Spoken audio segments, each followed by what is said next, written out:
রমাদানকে আমরা অনেকে মনে করি শুধুমাত্র শেষ রাতে খেয়ে সারাদিন না খেয়ে থেকে ইফতার করা, এটাই রমজান। আসলে কি রমজান মানে এটাকে বোঝায়? আমি হালকা কিছু ইঙ্গিত দেব, এই বিষয়ে কিছু কথা বলতে তো হবেই। রমজান মাসকে শুধু আমরা সিয়ামের মাস যদি মনে করি এটা ভুল হবে। রমজান মাসের সাথে অনেক হিস্টোরি জড়িত। আমার নবীজির দুটো সবচেয়ে বড় বিজয়, আমার নবীর জীবনের যতগুলো বিজয় ছিল এর মধ্যে সবচেয়ে হিস্টোরিক্যাল ভিক্টোরি, ঐতিহাসিক যে বিজয়টা হয়েছিল দুটা, এটাই রমজান মাসই হয়েছিল। একটা হলো অস্তিত্বের লড়াই ছিল বদর, আর 10 বছর পর সেই মদিনা ছেড়ে যখন তিনি মক্কার দিকে রওনা দিলেন মক্কা বিজয়ের জন্য প্রস্তুতি নিয়ে, এটাও ছিল কোন মাস? রমজান মাস ছিল। ইন্না ফাতাহনা লাকা ফাতহাম মুবিনা ওয়া লাকাদ নাসারাকুমুল্লাহু বিবাদরিন ওয়া আনতুম আযিল্লাহ। এই দুটো ঐতিহাসিক যে বিজয়টা আল্লাহ পাক এই মাসে দিয়েছিলেন, এটা কিন্তু অনেকে জানেই না। এই জাতীয় সিরাত চর্চা, এই বিষয় নিয়ে কথাবার্তার প্রচলন আমার দেশে খুবই কম, নাই বললেই চলে। কারণ আমার দেশে কিছু সস্তা হুজুর আছে, তো ওরা মানে অতি সহজে কেমনে জান্নাত পাওয়া যায়, অতি সহজে জান্নাতের রাস্তা খুঁজতে গেলে তো জিহাদের দিকে যাওয়া যাবে না, বুঝলেন? তো বদরের সঙ্গে সম্পর্ক জিহাদের, ফতে মক্কার সঙ্গে সম্পর্ক হলো জিহাদের।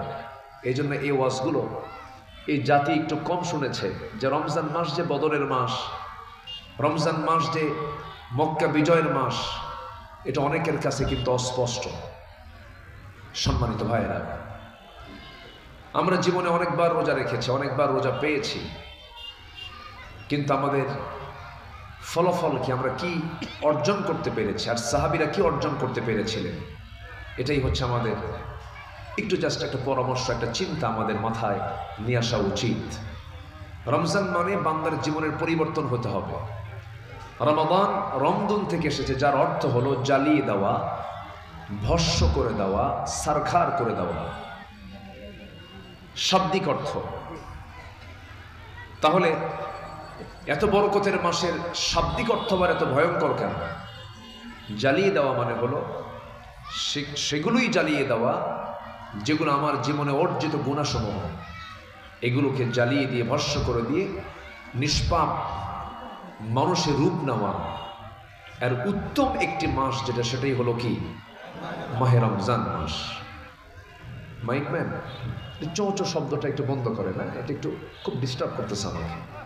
আচ্ছা, সম্মানিত ভাইয়েরা, আল্লাহ রাব্বুল আলামিন এই রমজান মাসে শুধু একটা গুণ অর্জন করতে বলেছেন, একটা লাকাব, একটা উপাধি বান্দাকে অর্জন করতে বারবার ইনকারেজ করেছেন। আয়াতটা সবার জানা আছে, খুব কমন আয়াত, মুখের আয়াত, ঠোঁটের আয়াত, পকেটের আয়াত, ঘরের আয়াত, হুজুরদের আয়াত, খুতবার আয়াত।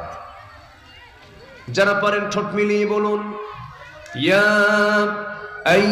আইয়ুহাল্লাযীনা আমানু কুতিবা আলাইকুমুস সিয়ামু কামা কুতিবা আলাল্লাযীনা মিন ক্বাবলিকুম লাআল্লাকুম তাত্তাকুন। জোরে বলুন আল্লাহু আকবার।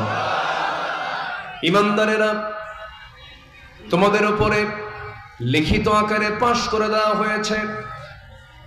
ফরিদা শব্দ না এসে কুতিবা বলেছেন। কুতিবা মানে লিখিত আকারে পাশ করা হয়েছে, ফরিদা শব্দটা আসে নাই। আমার বন্ধুগণ, দলিল, মৌখিক দলিল মজবুত হয় না, লিখিত দলিল মজবুত হয়। বলেন কোনটা মজবুত হয়? মুখে দিলাম, তোমারে দিলাম, 3 দিন পরে এটা আউট হয়ে যেতে পারে, কিন্তু যেটা লিখিত হয়, বলেন এটা কি হেরে যেতে পারে? আল্লাহ রাব্বুল আলামিন মাহে রমজানের এই সিয়ামকে লিখিত আকারে পাশ করে বলছেন, তোমাদের জন্য সিয়ামকে লিখিত আকারে পাশ করেছি, ফরজ করে দিয়েছি। কামা কুতিবা আলাল্লাযীনা মিন ক্বাবলিকুম লাআল্লাকুম তাত্তাকুন। জোরে বলুন আল্লাহু আকবার। যেমন করে লিখিত আকারে পাশ করা হয়েছিল, ফরজ করা হয়েছিল আগের যুগেও, তাহলে এখন এখান থেকে একটা বিষয় প্রমাণ হলো, রোজা শুধু এই উম্মতের না, আগের নবীদের উম্মতের জন্য। আগের নবীর উম্মতের জন্য লিখিত আকারে ফরজ ছিল। দাউদ আলাইহিস সালাম একদিন পর পর রোজা রেখেছেন। ওইদিকে একজন মহিলা, তার ব্যাপারে আল্লাহ রাব্বুল আলামিন কত আগে জানান দিয়েছেন, ক্বালাত ইন্নী নাযারতু লিররহমানি সাওমা।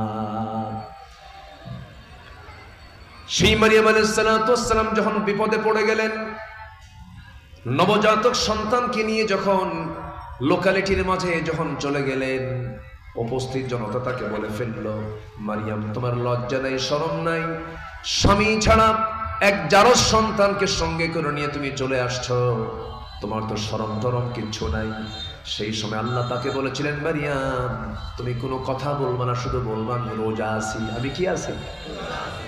তিনি যে রোজা ছিলেন, সে রোজাটা হলো না খাওয়ার রোজা, না কথা বলার রোজা? হ্যাঁ, না কথা বলা। হ্যাঁ, এই তো সুন্দর জবাব দিয়েছেন। না কথা বলার রোজা তিনি পালন করেছিলেন। তিনি বললেন, আমি কোনো কথা বলবো না, যে কথা তোমরা বলতে চাও আমার নবজাতক সন্তানের দিকে আমি ইঙ্গিত দিয়ে দিলাম, তার সঙ্গে তোমরা কথা বলো।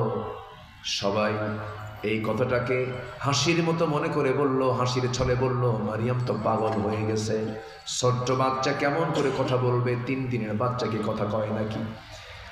মনে হয় মারিয়াম পাগল হয়ে গেছে। একজন অবহেলার সুরে, অবহেলার চোখে নখটা ইঙ্গিত দিয়ে বাচ্চার দিকে তাকায় বলছে, তোর মা তোর সঙ্গে কথা বলতে বলে, তোর পরিচয়টা কি? এবার দোলনায় তাকে ছোট্ট সন্তান জবাব দিচ্ছে, ক্বালা ইন্নী আবদুল্লাহি আতানিয়াল কিতাব ওয়া জাআলানি নাবিয়্যা। জোরে বলুন আল্লাহু আকবার। সঙ্গে সঙ্গে ওই জবাব দিচ্ছেন, নবজাতক জবাব দিচ্ছেন, আমি হলাম আল্লাহর গোলাম, আল্লাহ পাক আমাকে ইনজিল কিতাব দিয়েছেন, ওয়া জাআলানি নাবিয়্যা, আমি হলাম আল্লাহর নবী। খবরদার, একজন নবীর মার সঙ্গে তোমরা কেউ বেয়াদবি আচরণ করতে পারবা না। জোরে বলেন আল্লাহু আকবার। সম্মানিত ভাইয়েরা, শুধু যদি মনে করি আমরা যে না খেয়ে আছে এটা আমার রোজা, না, কথা না বলা এটাও রোজা। কোন কথা না বলা? কোন কথা না বলা? যে কথা বাজে কথা, যে কথা অর্থহীন, অপ্রাসঙ্গিক, অপ্রয়োজনীয়, মিথ্যা, গীবত, এই জাতীয় কোনো বাজে কথা ইমানদার কখনো, একজন রোজাদার কখনো তার মুখ থেকে বের করতে পারে না। তবে রোজার বাইরে বললে সমস্যা নাই। হ্যাঁ, আজ থেকে সমস্যা আছে। বাইরে না বলার জন্যই তো 11 মাস না বলার জন্যই দিয়েছেন এই মাস একটানা 30 দিন। কয়দিন? 30 দিন ট্রেনিং নাও, যেন এই ট্রেনিংটা 11 মাস যেন কাজে লাগাতে পারে। কারণ অভ্যাস তো সহজে বাদ দেওয়া যায় না। অভ্যাস কি সহজে বাদ দেওয়া যায় না? এই জন্য 30 দিন একভাবে এক অভ্যাস চললে এটা ঠেলে চলে যাবে 11 মাস। এই জন্য আল্লাহ পাক রোজা 1 দিন দিয়েছেন না 1 মাস দিয়েছেন? 1 মাস দিয়েছেন। আমার বন্ধুগণ, সহিহ হাদিস রাসূল বলেছেন, খুব কড়া হাদিস, শক্ত হাদিস। এই হাদিসটা যখন আমি মনে করি তখন মনে হয় কয়জন লোকের রোজা কবুল হয়? মান লাম ইয়াদা কাওলা যুর ওয়াল আমালা বিহি ফালাইসা লিল্লাহি হাজাতুন ফি আন ইয়াদা তুআমাহু ওয়া শারাবাহু। আমার রাসূল বলেছেন, যে ব্যক্তি রোজা রেখে বাজে কথা, বাজে কাজ ছেড়ে দিতে পারলো না, সে ব্যক্তি রোজা রাখার কোনো প্রয়োজন নাই। সে শুধু না খেয়ে থাকলো, উপোস থাকলো, তৃষ্ণার্ত হলো, কিন্তু কোনো পুরস্কার আমার আল্লাহর দরবারে নাই। নাউযুবিল্লাহ। তাহলে রোজার দাবি হলো কোনো বাজে কথা মুখ থেকে বের করা যাবে। 1 মাস না 12 মাস? বলেন 1 মাস না 12 মাস? কি 12 ঘন্টা না 24 ঘন্টা? শুধু ঘুম ছাড়া। কি ছাড়া? ঘুমের মধ্যে আপনি কথা কবেন কেমন? তিনজন ব্যক্তির কোনো শরিয়ত নাই, ঘুমন্ত ব্যক্তির উপরে কোনো শরিয়ত কাজ করবে না, শরিয়তের কোনো হুকুম সাবিত হবে না। নাম্বার 2 হলো পাগল মস্তিষ্ক বিকৃত ব্যক্তির উপরে কোনো শরিয়ত কার্যকর হবে না। আরেকটা হলো শিশুর উপরে কোনো শরিয়ত নাই, ঘুমন্ত ব্যক্তির জন্য কোনো শরিয়ত নাই।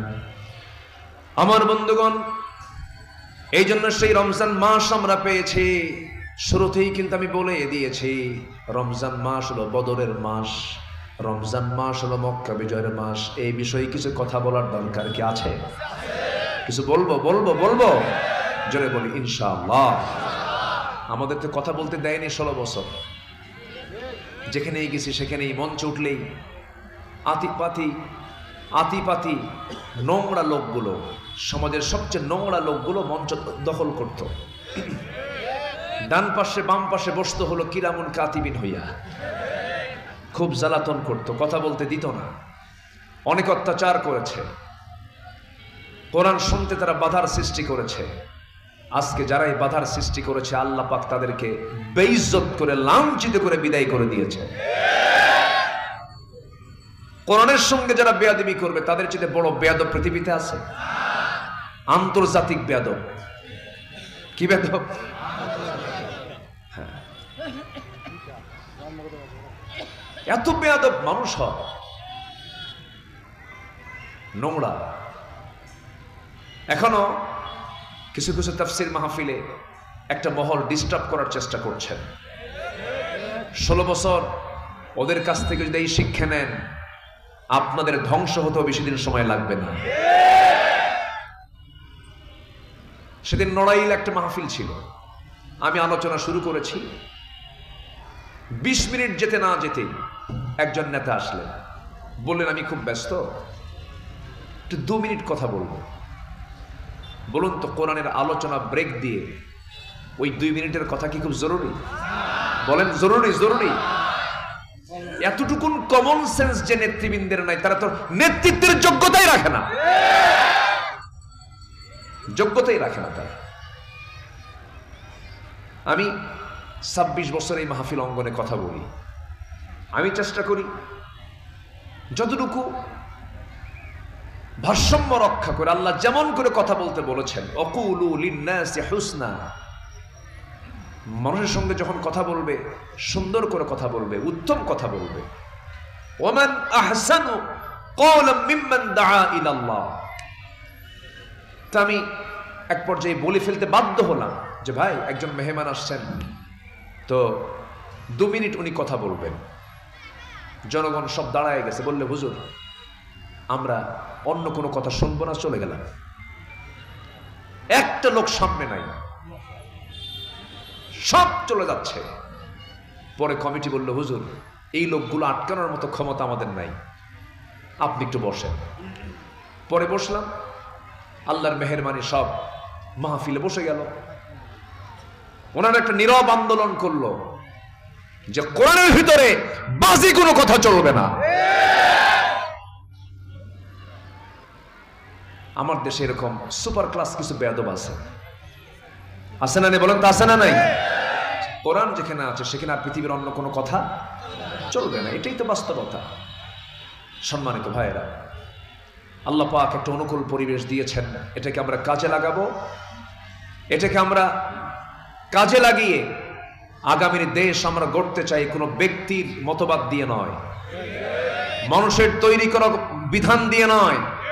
আমরা কোনো ব্যক্তির পূজা করি না, আমরা কোনো দলের অন্ধ আনুগত্য করি না, আমরা সেই দলের অন্ধ আনুগত্য করি যে দল আল্লাহ দিয়েছেন। যে দল কে দিয়েছেন? আল্লাহ দিয়ে। কোনো ব্যক্তির আমরা অন্ধ আনুগত্য করি না, যেটা তার নেতৃত্ব মানি, আল্লাহ এবং রাসূলকে সামনে নিয়ে তাকে মানি।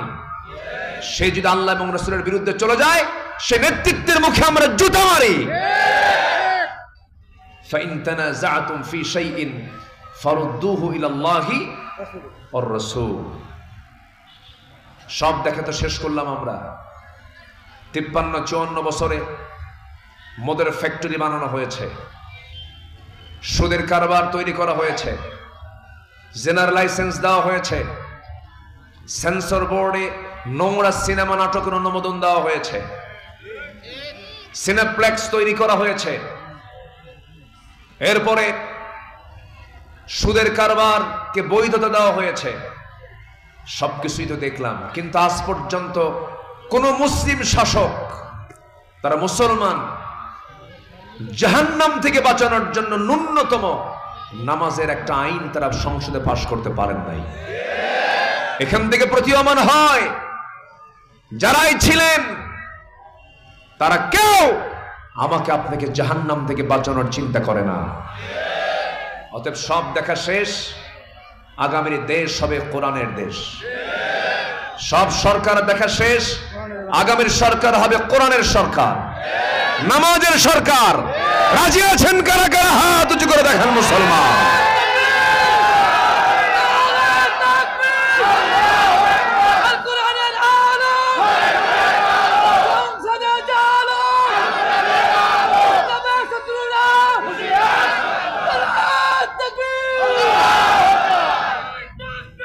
আল্লাহ কবুল করুন, জোরে বলি আমিন, আরো জোরে আমিন। আমাদেরকে বলে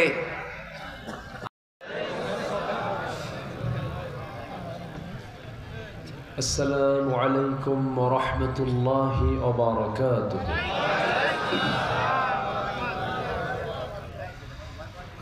إن الحمد لله الأكرم الذي خلق الإنسان وكرم وعلمه من البيان ما لم يعلم، فسبحان الذي لا يحصى امتنانه باللسان ولا بالقلم.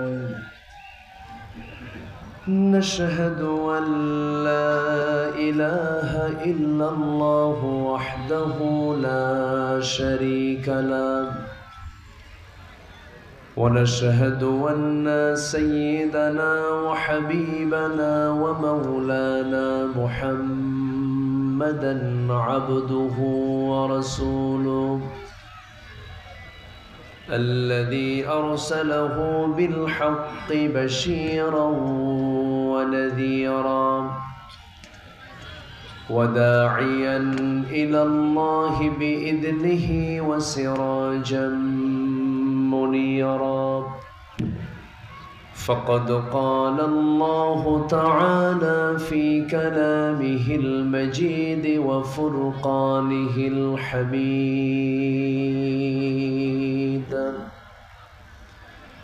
أعوذ بالله من الشيطان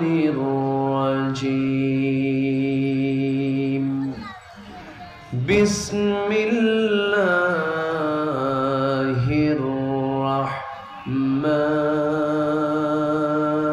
الرحمن الرحيم. إن الله وملائكته يصلون على النبي يا أيها الذين آمنوا صلوا عليه وسلموا تسليما. اللهم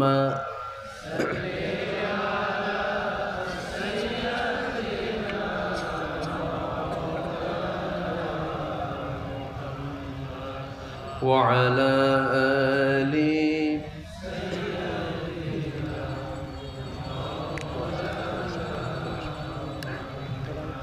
একটু মোহাব্বত দিয়ে নবীর প্রেমে মাতোয়ারা হয়ে জবান খুলে আওয়াজ দিয়ে সবাই বলুন আল্লাহুম্মা সাল্লি আলা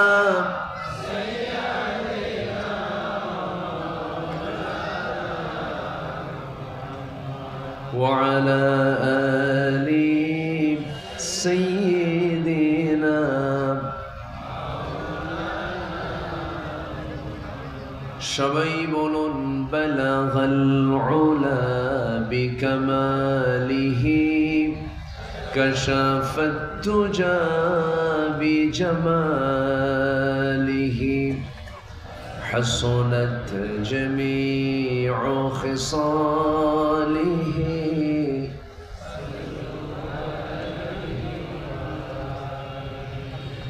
ফুনাই ফুল তো बुलबुल का तरन्नुम भी न हो चमन दहर में कलियों का तबस्सुम भी न हो बलगल उला बिकमालिही कशफत तुजा बिजमालिही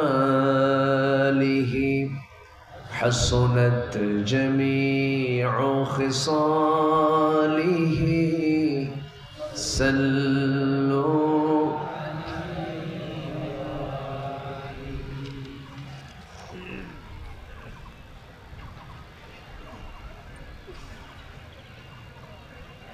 পাবনা জেলার বেড়া উপজেলার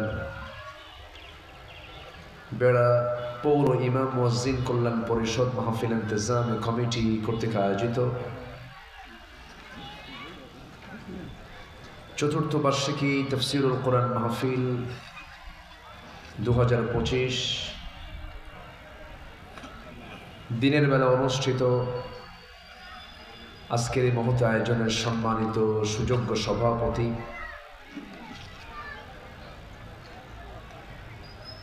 বেড়া পৌর ইমাম মুয়াজ্জিন কল্যাণ পরিষদের সম্মানিত প্রধান উপদেষ্টা সমাজসেবক জনাব আলহাজ মোহাম্মদ আলী সরকার,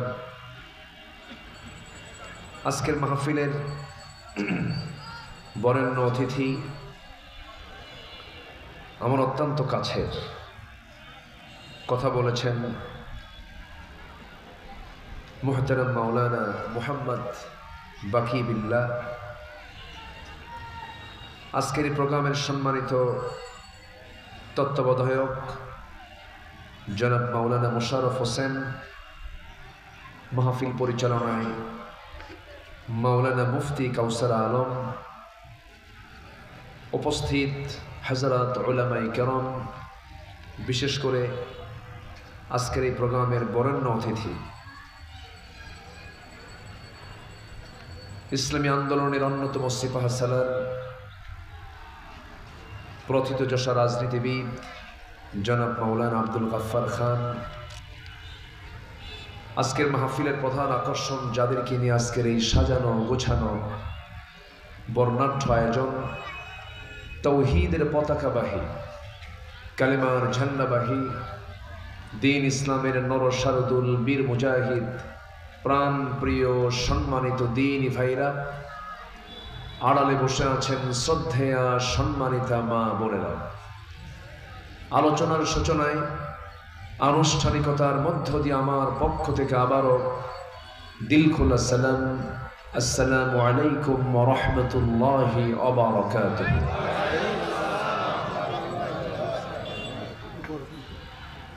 সবাই কেমন আছেন?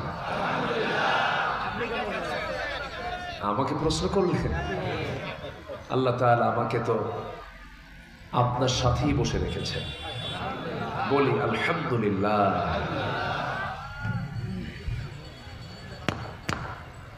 সারাদিনের সকল ব্যস্ততা এবং সপ্তাহের শেষ দিন আজকে বৃহস্পতিবার না, বুধবার আছে, ছোট্ট নেই, ছোট একটা করে শিখতে, আচ্ছা দেন।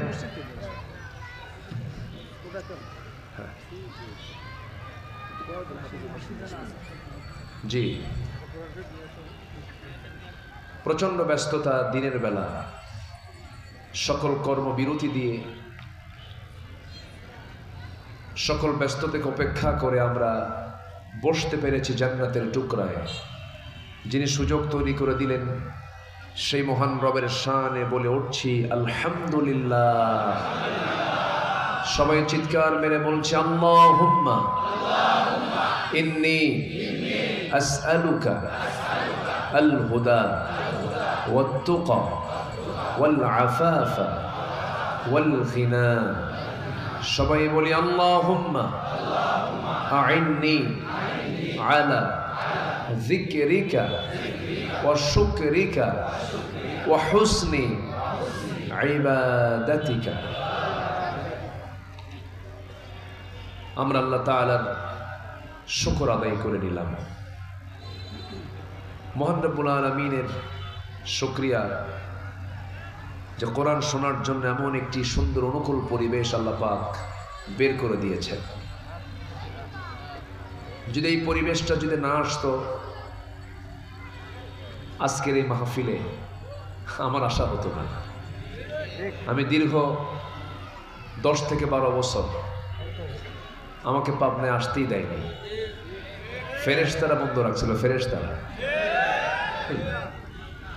ফেরেশতা কেন বললাম? ফেরেশতা আমরা তো চোখে দেখতে পাই না, তো 5ই অগস্টের পর থেকে ওদেরকেও দেখা যাচ্ছে না। তাহলে একটা বৈশিষ্ট্যের সাথে মিল আছে না, এই জন্য বললাম। যাই হোক, আমি বহুদিন আগে মনে হয় এই আশেপাশে কোথাও একটা জায়গায় আসছিলাম, বহু আগের কথা। জি, আল্লাহ পাক বেঁচে থাকলে আবারও আসা হয়, আবারও দেখা হলো, বলি আলহামদুলিল্লাহ। সম্মানিত হাজিরিন, আর মাত্র 2-3 দিন বাকি আছে। 12টি মাসের ভিতরে ইসনা আশার, 12টি মাসের ভিতরে যেটা শ্রেষ্ঠ মাস, বরকতের মাস, রহমতের মাস, কোরআনের মাস, বান্দার মুক্তির মাস। কোন মাস আসতেছে বলেন তো? কি আসতেছে বলেন? মাহে রমজান। রমজান নামে কিন্তু বহু লোকও আছে আবার, বেড়ার রমজান না, এটা মাসের রমজান। কি রমজান বলে? মাস রমজান আসতেছে, নাম রমজান রাখছে বাপ মা শখ করে, যেন ও যেন রোজা রাখে, দুপুরবেলা ভাত খায়। নাম কি আলী? রমজান। রমজান আলী। নাম কি আলী? রমজান আলী। নামাজ পড়ে না, রোজা রাখে না। রমজান খুবই সমাগত, দোরগোড়ায়। সবার প্রিপারেশন আছে তো ইনশাআল্লাহ? আমি মাইক নিয়ে খুব টেনশনে আছি। কোথায় মাইকওয়ালা? কোথায়? একটু খেয়াল করেন, একটু চেষ্টা করেন ঠিক রাখা না। জি।